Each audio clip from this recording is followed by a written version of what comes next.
El amor cortés es algo a lo cual Lacan hace referencia en el seminario de la ética del psicoanálisis, también en su seminario 20 aún.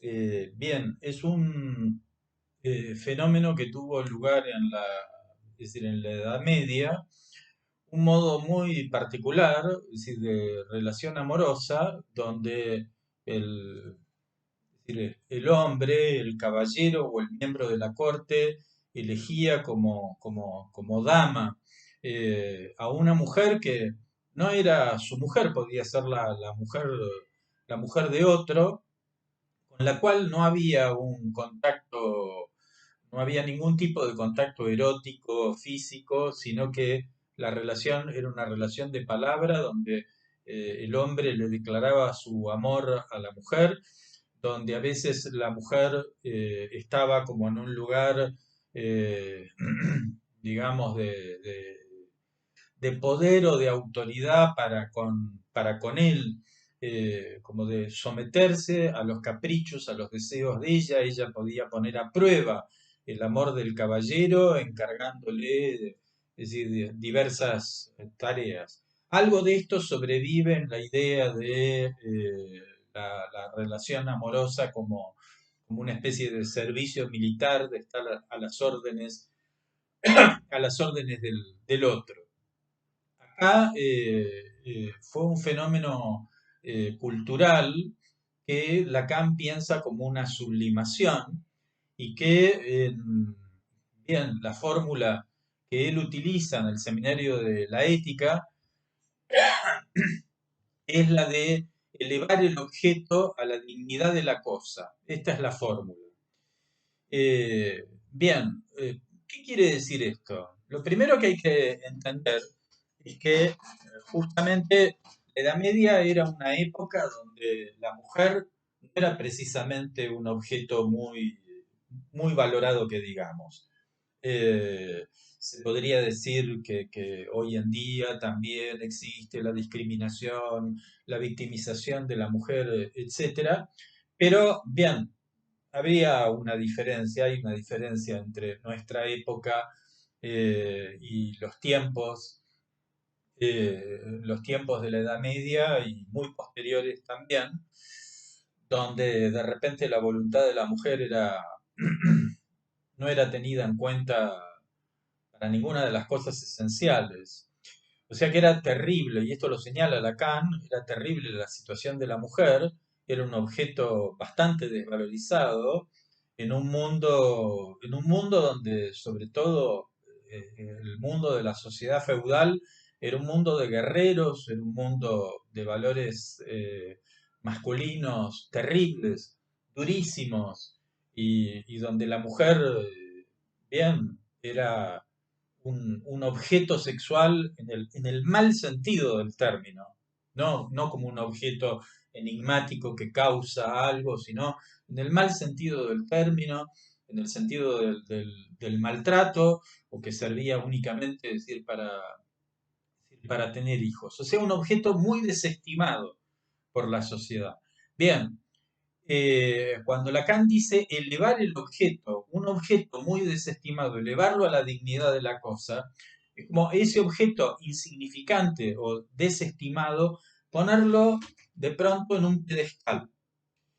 Que algo vemos en la operación de los museos, por ejemplo en el Ready Made de Marcel Duchamp, que bien, uno agarra un mingitorio, un objeto vinculado a la satisfacción de las necesidades, para nada ennoblecido, etcétera, pero si ese mingitorio lo pongo en el pedestal de un museo de arte, ¿no? Bien, pasa a ser otra cosa, se convierte en otra cosa.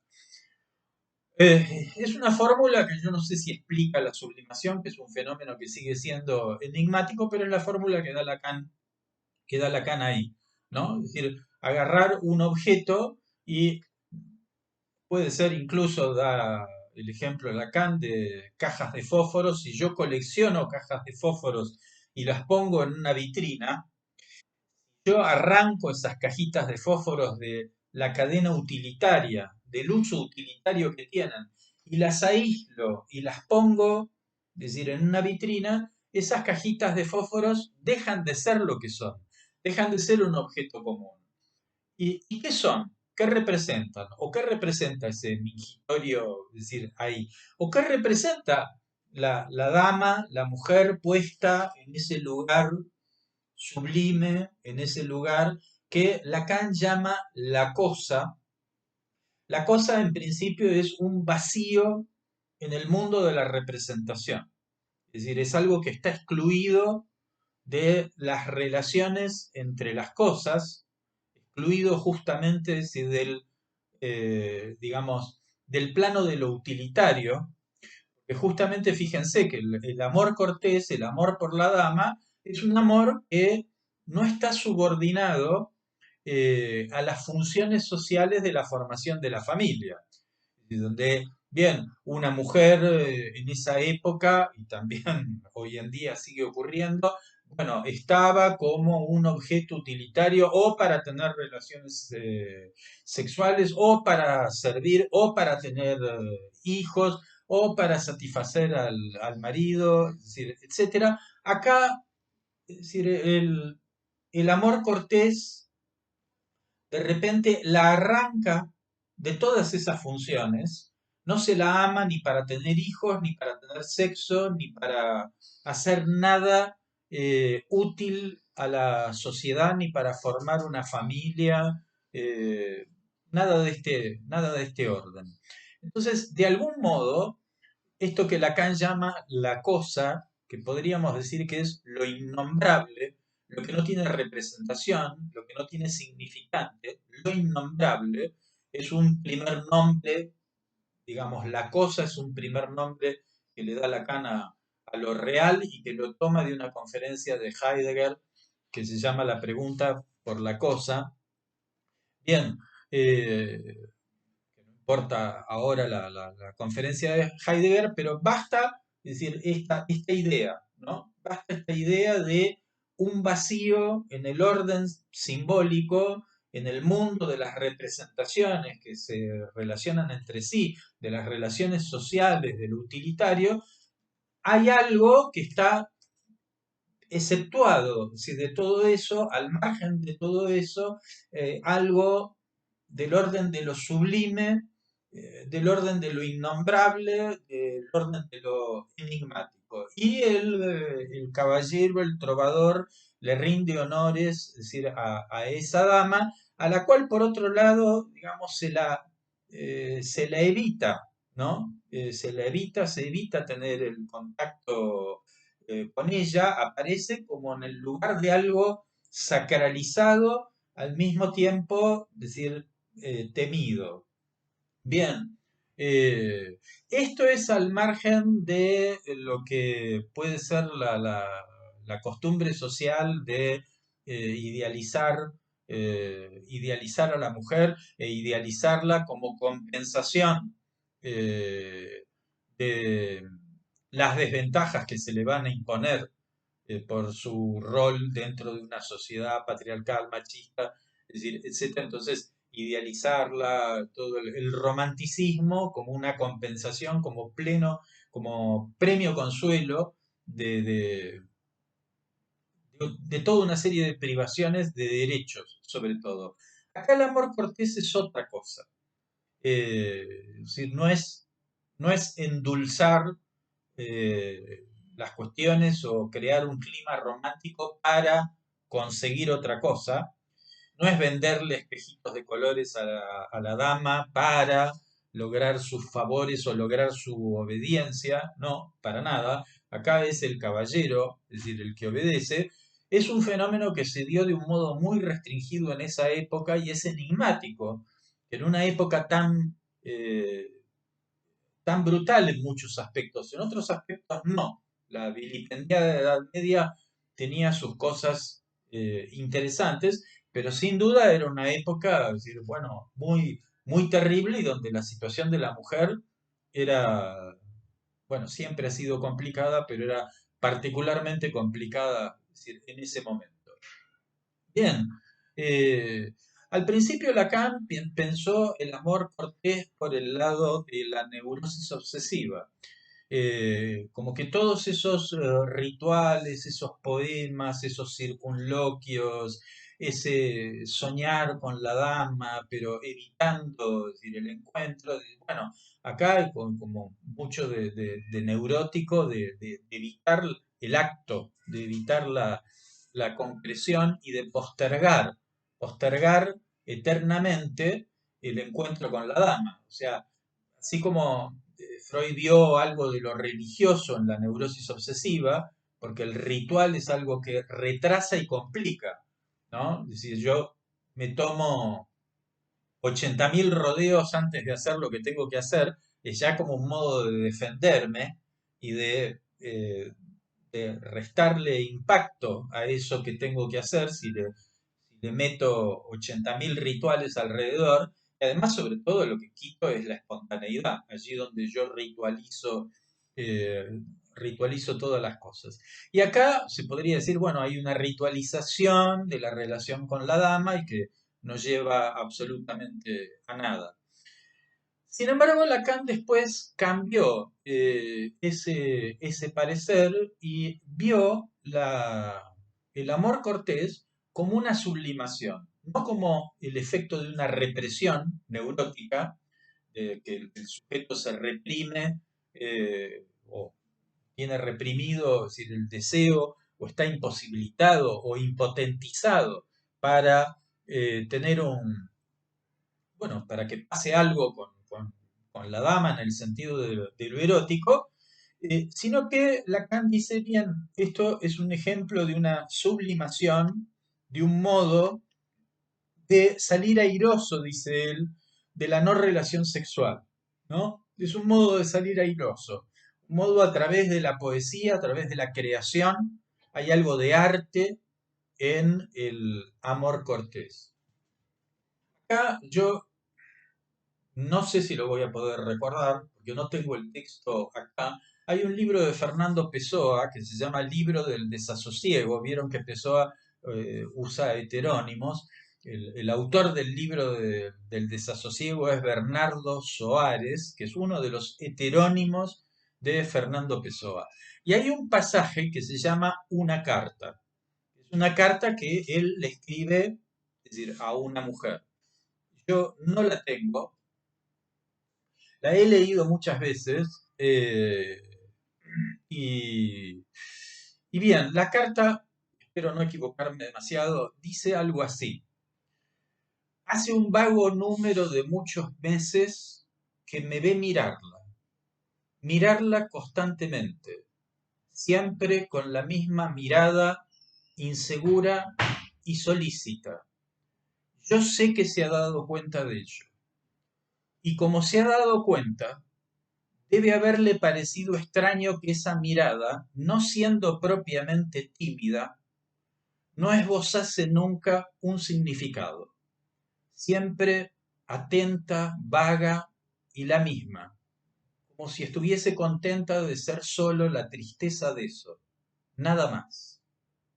Y dentro de su pensar en ello, sea cual sea el sentimiento con el que haya pensado en mí, debe haberse explicado a sí misma, sin satisfacerse, que yo soy una especie de tímido original o una especie de algo emparentado con estar loco. Yo no soy, señora mía, en el hecho de mirarla, ni estrictamente un tímido, ni decididamente un loco. Soy otra cosa primera y diferente, como sin esperanza alguna de que me crea, le voy a exponer. ¿Cuántas veces le he murmurado a su ser soñado, haz tu deber de ánfora inútil, cumple tu menester de mera copa? Con qué añoranza de la idea que me había formado de usted me enteré un día de que estaba casada. Ese día fue trágico en mi vida. No tuve celos de su marido, ni siquiera había pensado acaso si lo tendría. Solamente tuve añoranza de mi idea de usted. Si yo supiera este absurdo, que una mujer de un cuadro, sí, esa, está casada, el mismo sería mi dolor. Poseerla, yo no sé cómo se hace eso. Y si tuviera sobre mí la mancha humana de saberlo, qué infame no sería para mí mismo, qué insultador agente de mi propia grandeza, si yo me atreviera a compararme con su marido. Poseerla. Un día en que acaso fuese sola por la calle, un asaltante podría subyugarla y poseerla.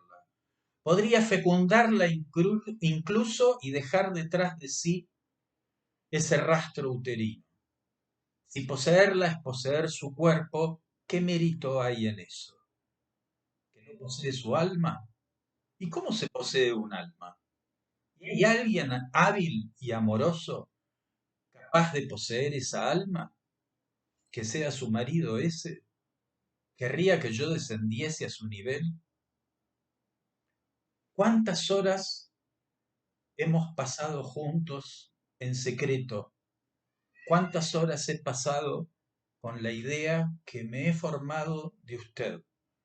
Nos hemos amado tanto en mis sueños, pero incluso ahí, yo se lo juro, jamás me he imaginado poseyéndola.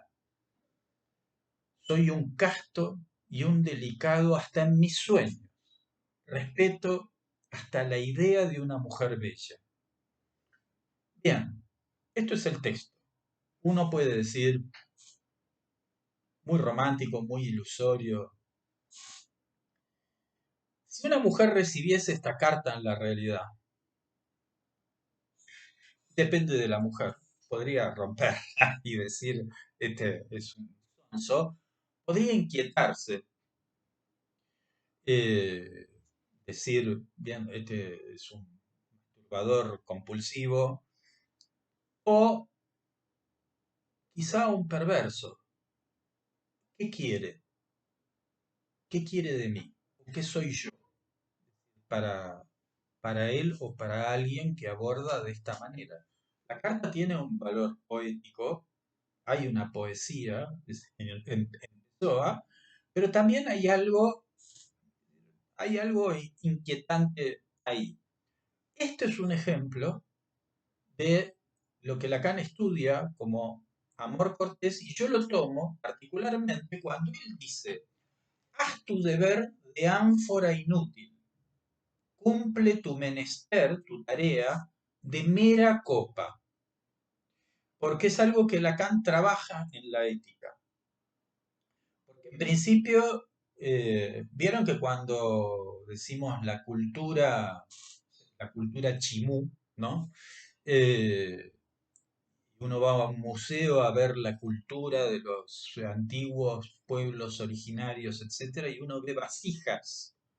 Las vasijas son un elemento fundante de la cultura. Ahí donde uno ve vasijas, uno sabe que hay cultura. Y justamente toda la conferencia de Heidegger, la pregunta por la cosa, gira en torno del ejemplo de la jarra, el recipiente, y donde Lacan plantea también la sublimación como esta tarea del alfarero que construye una vasija y donde la idea es que la vasija es algo que se construye alrededor de un agujero, que la vasija en el fondo es un agujero rodeado por, eh, bien, por arcilla o por algún material eh, con el cual yo creo ese recipiente, pero donde la vasija, que muchas veces la vasija puede ser una obra de arte que también está,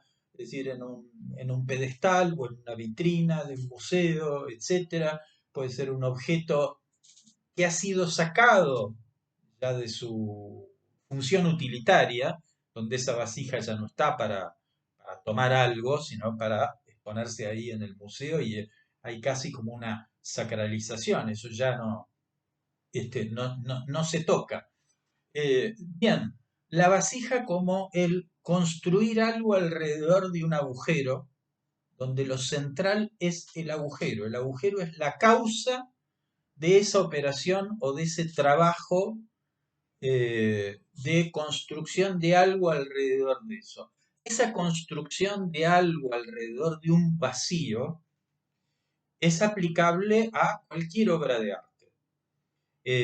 Cualquier obra de arte puede ser pensada como la construcción alrededor de un vacío, de algo enigmático, innombrable, que como tal en la obra de arte no se ve, sino que la obra de arte nos conecta, es un modo de conectarnos o una mediación entre nosotros y eso que está más allá y que Lacan nombra, suele nombrar muchas veces como lo real, pensado aquí como un vacío. Del mismo modo, la mujer pensada aquí nuevamente no es solamente decir como el objeto de adorno, ¿no? Que la mujer está como una muñequita o como un florero, como un jarrón, que está como objeto de adorno, como un mueble más. Eso es típicamente machista, típicamente neurótico, neurótico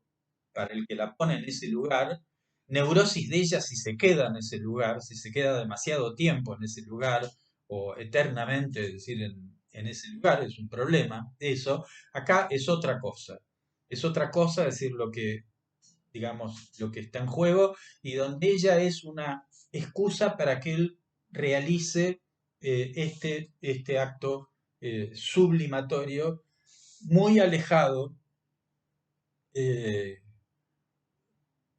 no solamente decir muy alejado de lo que era podría ser el lugar que siempre se le ha dado, que siempre se le ha dado a la mujer, muy alejado también de nosotros, en tanto está alejado de cualquier forma de consumo o de goce del objeto, donde el goce está justamente en el arte que se teje alrededor de eso.